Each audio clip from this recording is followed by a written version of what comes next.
Врачи говорили сотрудникам, что если я поеду на Крестина, я не доеду, я просто погибну.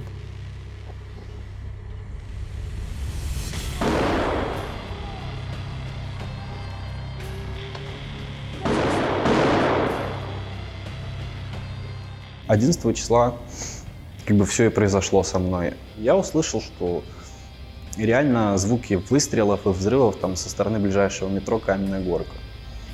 И мы немного с ребятами посовещались и поняли, что надо поехать туда, во-первых, посмотреть, что там происходит. Во-вторых, если там людям понадобится какая-то помощь уехать банально, то мы можем это сделать, потому что у нас был большой автомобиль пассажирский, который может вместить в себя там много людей.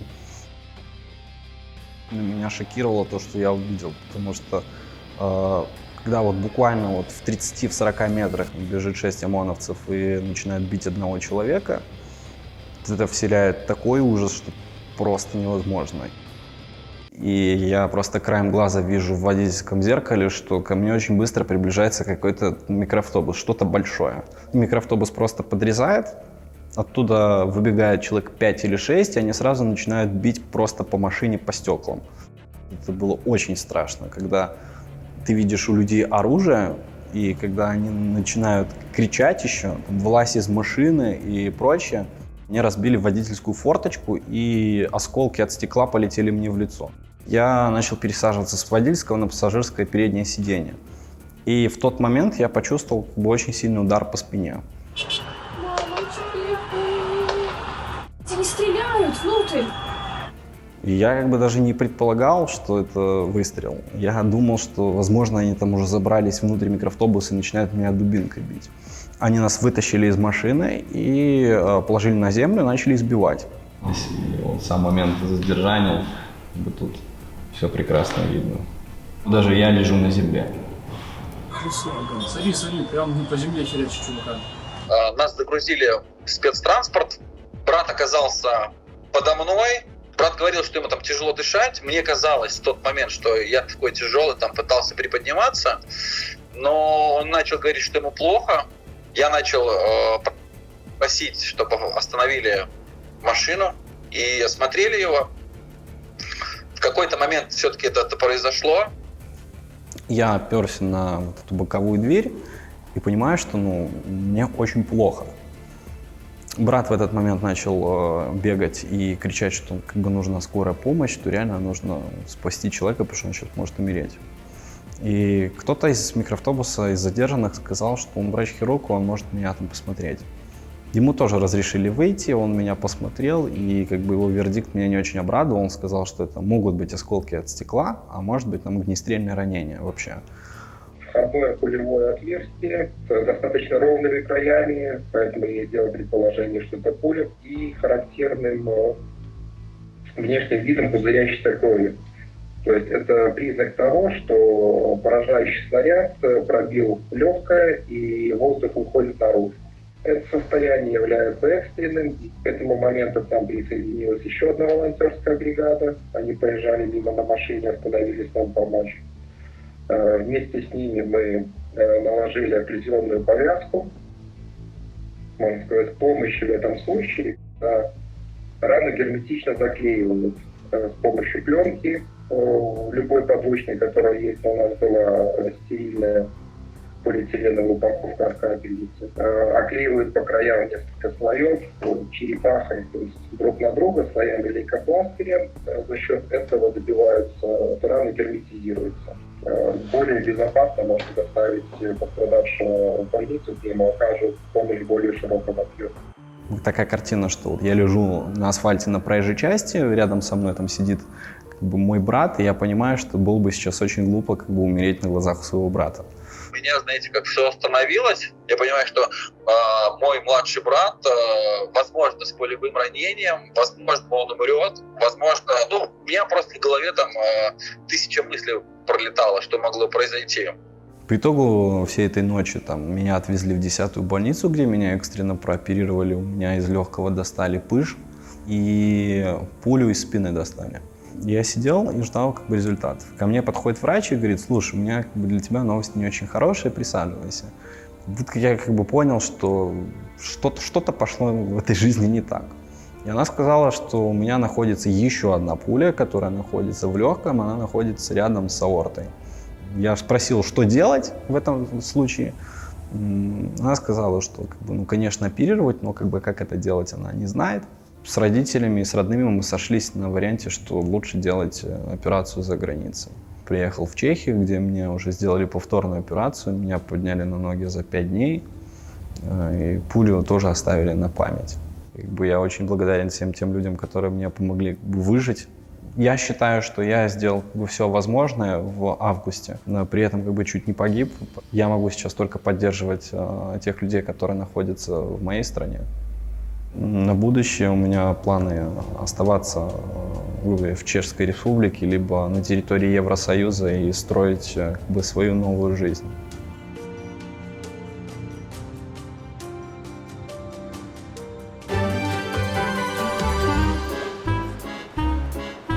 Меня зовут Ирина Герасимова.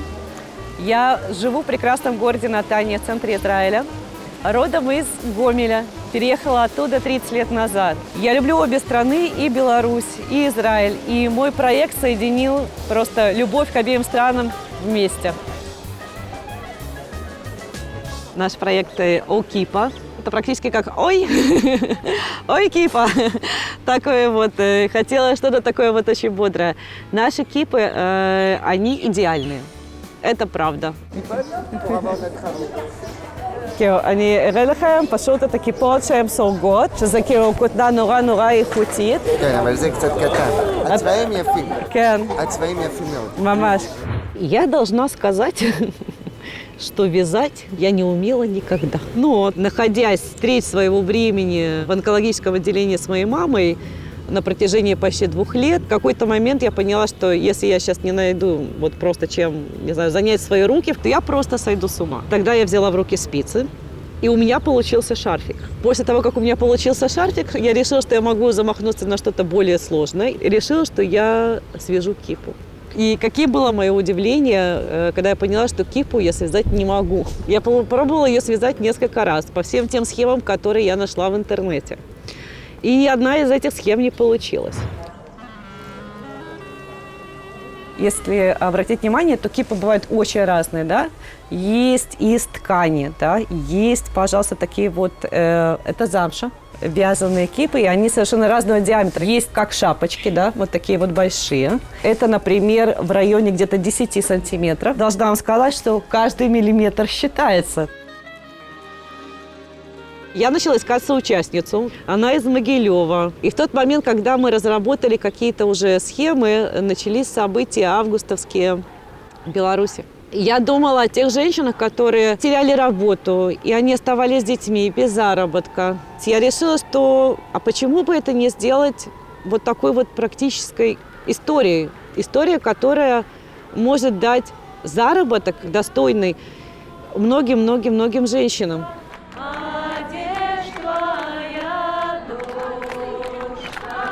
И оттуда началось самое настоящее приключение, потому что нужно было отобрать мастериц. Я просто отсылала всем видео, на которых было показаны какие-то базовые нюансы. И все, я просто давала людям время, чтобы они смогли связать кипу и прислать мне. Обработала порядка 300 заявок, и из них было выбрано 15 мастериц из Беларуси, с которыми вот я работала. Оплата от 500 до 1000 рублей в месяц, да. В зависимости от того количества, которое мастерица делает. И у нас есть уже партия продукции, которая уже прилетела в Израиль. Все эти кипы приехали из Беларуси. Хлопок мерсеризированный, хлопок меланжевый и хлопок египетский. На ощупь очень приятен и напоминает шелк. Кипы бывают мягкие, да, и более жесткие, которые практически невозможно согнуть, да, то есть они очень четко держат форму. В среднем на кипу уходит порядка от 2,5 до 3,5 часов. כן, הקדוש ברוך הוא מעלינו, אנחנו לא חופשיים בעולם. לכן הכיפה זה משהו שמסמל את זה, שיש משהו מעלינו, הכנעה. אז אני קודם כל כיפה בוחר לפי המגזר שאני מרגיש שאני משתייך אליו. אז כיפה כזאת לדוגמה, זה כיפה סרוגה גדולה. ממש גדולה, כן, כן. ממש על גודל כן. של הראש. ציבור שמאמין גם בתורה, גם בעבודה. אבל צבעים, כאילו יש... מבחינת צבעים זה פשוט עניין של יופי, מה נראה יותר יפה. זה צבע פשוט שמסתדר יותר עם כל מיני בגדים. הכיפות של אירנה, קודם כל רואים שזה כיפות מיוחדות. הצבעים מיוחדים, נראות כיפות איכותיות. אם היא הייתה קצת יותר גדולה... אני אחשוב על זה, כאילו, נראה לי אני אעשה בכוונה איזה כאילו בצבע צהוב, בגודל כזה, אני אביא לך. Обычно, если мы говорим о классическом иудаизме, то кипа одевается на голову и предназначена только для мужчин. В реформистских общинах кипу могут одевать и женщины. Я рада, что познакомилась с феминизмом. Этого слова вообще не было в моем словарном запасе. Его не было в нашей семье. Но оно абсолютно точно присутствовало в жизни. Например, мама, работая врачом, зарабатывала на 30% меньше, чем ее же коллега-мужчина. И феминизм, одна из его задач привести к равенству в экономических и социальных правах вне зависимости от гендера. Проект сейчас в том самом статусе, когда он готов рвануть, быть принятым миром, и я надеюсь, что он будет очень-очень-очень-очень большим. Потому что для меня это очень важно, потому что сам проект может дать возможность большому количеству женщин обеспечить рабочие места и достойную зарплату.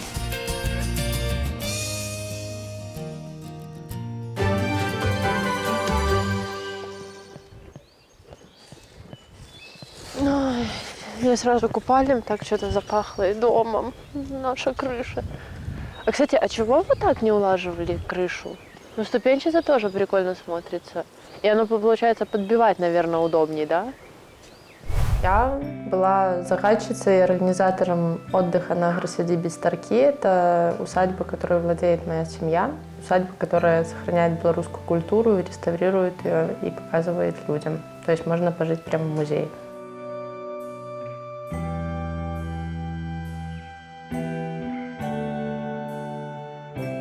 Это примерно то же самое, что и здесь, только намного в меньшем объеме, и там можно жить. Это мини-гостиница. Агросадиба – это и есть агросадиба, только у нас она довольно уникальная. Даже недавно что-то на Тутбае в топ-10 попало самых интересных мест Беларуси. Я работал, точнее, я сейчас работаю, ничего не изменилось в этом плане. Занимаюсь интернет-маркетингом, SEO, SMM, дизайном параллельно тоже на фрилансе и, в общем, вот в этой сфере. Поскольку я не теряю надежду вернуться домой и дальше заниматься агросадибой, мне интересны всякие тоже технологии, как делали, потому что у нас их тоже можно использовать. Например, это я точно знаю, как делалось, а такого я еще никогда не видела. То есть укрепление стен с глиной и соломой на таких балках, это, конечно, хорошая идея.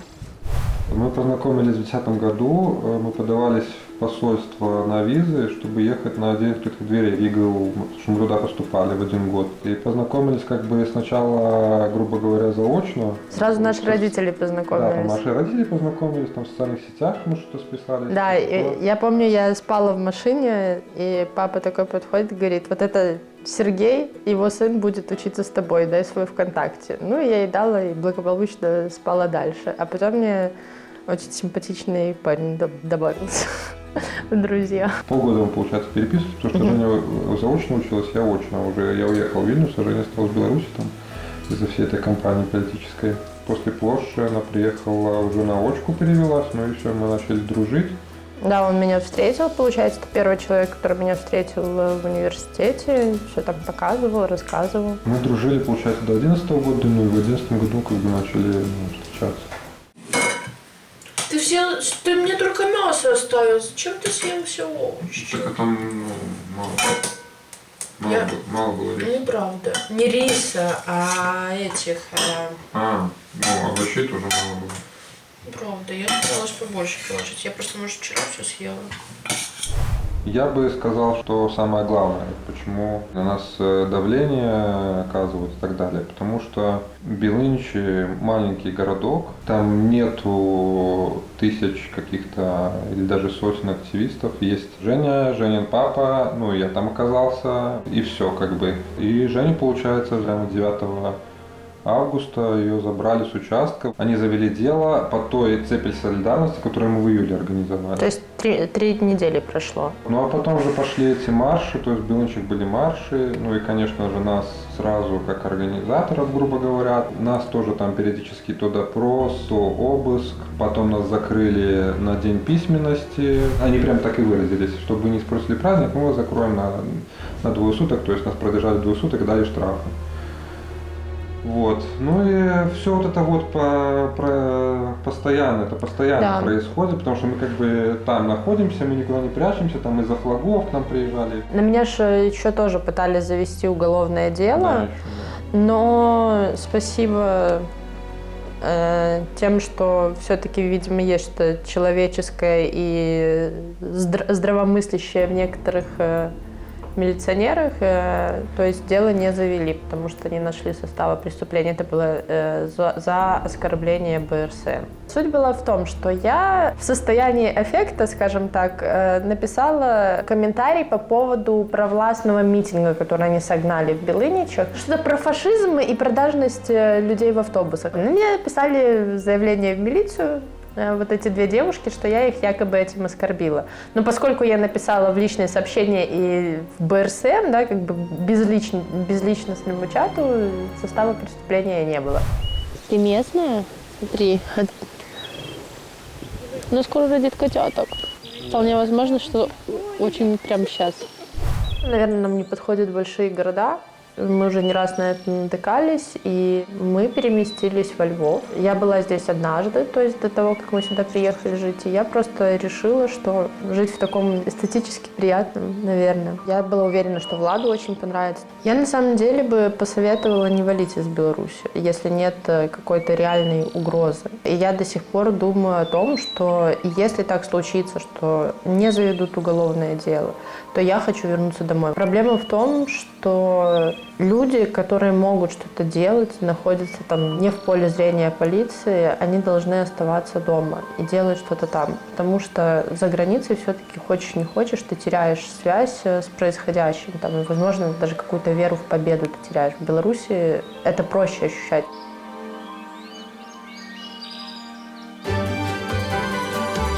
Ці сумуюць нашыя героі па Беларусі. А можа, у новым месцы ім жывецца лепш, чым на радзіме. Ці хацелі б вярнуцца? Зараз яны адкажуць на гэтае пытанне. Конечно, я з беларускай моўнай сям'і. З бацькамі я размаўляю па-беларуску выключна. Конечно, памятаем, не забываем нашу родную мову. Часть меня принадлежит Беларуси, и так, наверное, будет всегда. Беларуси нравится моя страна, моя природа. Сырки вкусные. Сырки вкусные. Не, если брать там в общем каком-то плане, то я очень люблю нашу природу. К сожалению, мне не нравится наше правительство, которое сейчас на данный момент. Вот это больше всего пугает, что люди очень мягкие. И если ты чувствуешь себя свободным, по-настоящему свободным внутри, то это невозможно забрать нигде и ни в каких застенках. Первое – это при виде работников правоохранительных органов ты начинаешь напрягаться.